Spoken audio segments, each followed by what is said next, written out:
blueprint for beyond prohibition. And I think thinking about the world that we want to create instead of constantly complaining about the world that we have is a really good way to try to build towards the future. So what I'm going to try to talk about is how do we get to a post-prohibition world, and what's the role of drugs and healing in that transition?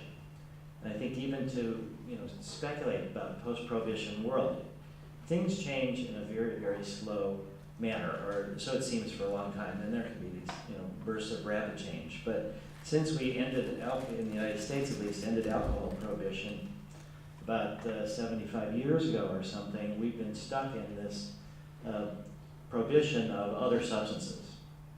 And it's had just enormous negative consequences, and yet it still is not over. And it's hard for us to actually predict when it's going to be over. And I'm on the board of NORML, and which is the National Organization for the Reform of Marijuana Laws in the United States.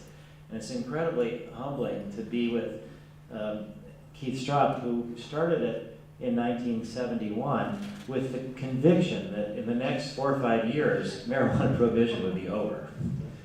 So he is now retired as the director. He's transferred the reins down St. Pierre, and to have this perspective that you can have all of these hopes and it can seem inevitable, and yet it just still hasn't happened. It causes us to really try to refine our strategies. And I think when you look at what really caused the hopes of that early group of reformers, it was the fears of parents about their children.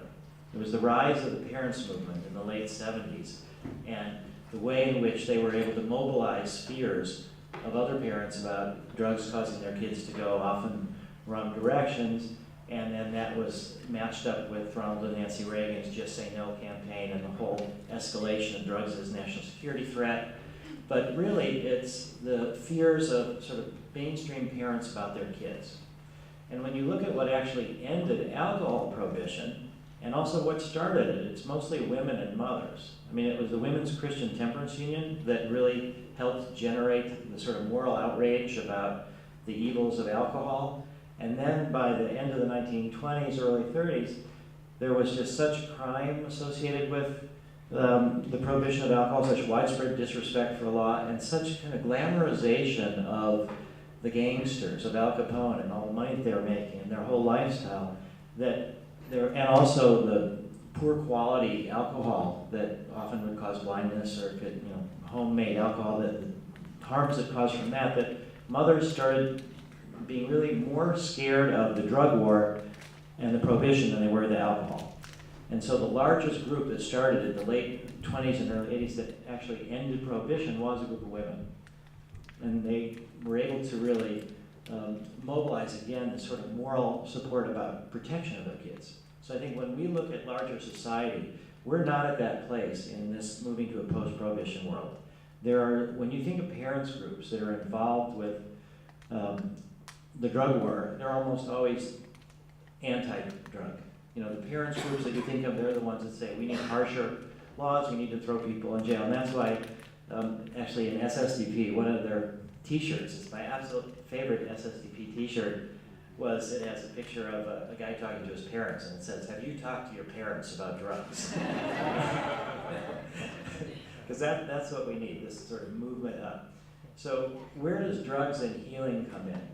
And I think that drugs and healing is a way to try to communicate to parents, to society, that the enormous amount of misinformation that's been promoted to generate fear about drugs, that a lot of it is skewed, a lot of it is not balanced, and that these substances that are portrayed as, like MDMA for a long time was portrayed as one dose permanent brain damage. How do we magnify what we're trying to do? How do we use what little leverage we have in a world where there's billions of dollars of anti-drug education every year by Partnership for a Drug-Free America, donated by all the networks? How is it that we try to present a different picture to the culture so that we can really start eroding all these enormous reservoirs of fear? And science and medicine is, I think, the best way to do it. What we see is that the magnification through the media of new scientific findings is one of the very best ways to get free media to really challenge the kind of mindset that the culture has.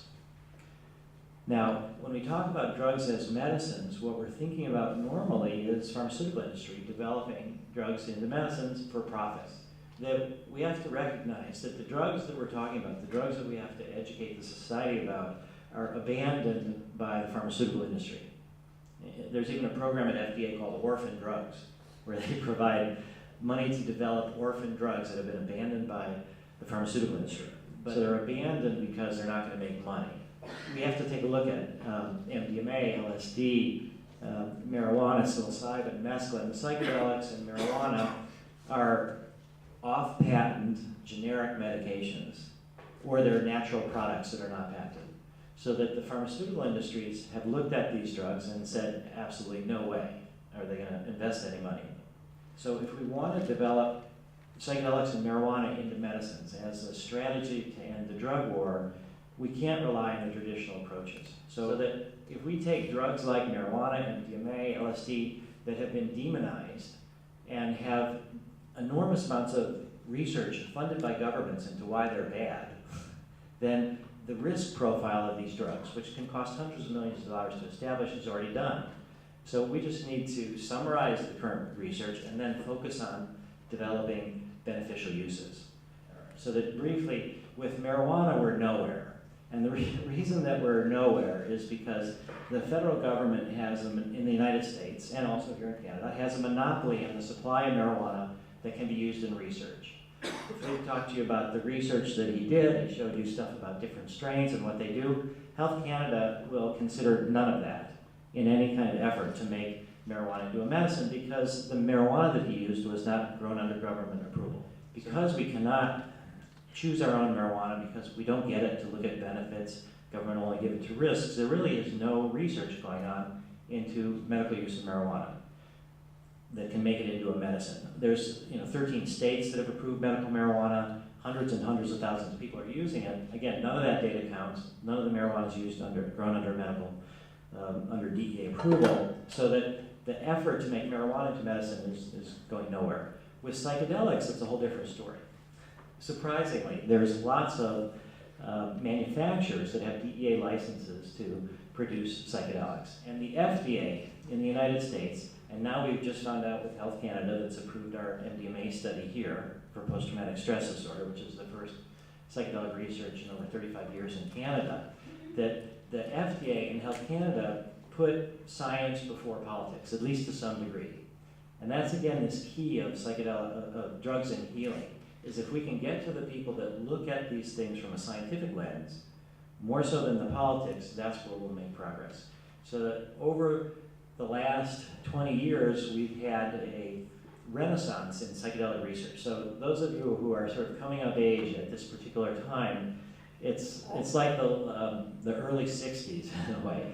And we've got psychedelic research approved in all sorts of countries, and we're probably going to get it approved in Jordan, in an Arab country, to give MDMA to people who speak Arabic and for PTSD. So that this renaissance has been supported by this pent-up interest among scientists and clinicians and healers in trying to explore the therapeutic use. So I'll just leave you with that. We can talk more specifics. We've got MDMA PTSD studies going in the United States, Switzerland, Israel, Jordan, about to become Canada. We're waiting to import the MDMA from Switzerland. We have a study in Spain. We've got LSD research that's going on for end of life. So there's three main streams. One is MDMA for post-traumatic stress. The other is psychedelics for the end of life, because we have to pick patient populations people are sympathetic with.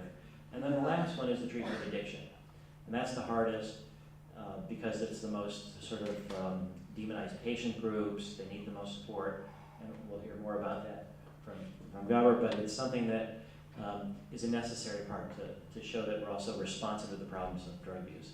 So we'll talk more about it later. Thank you for listening.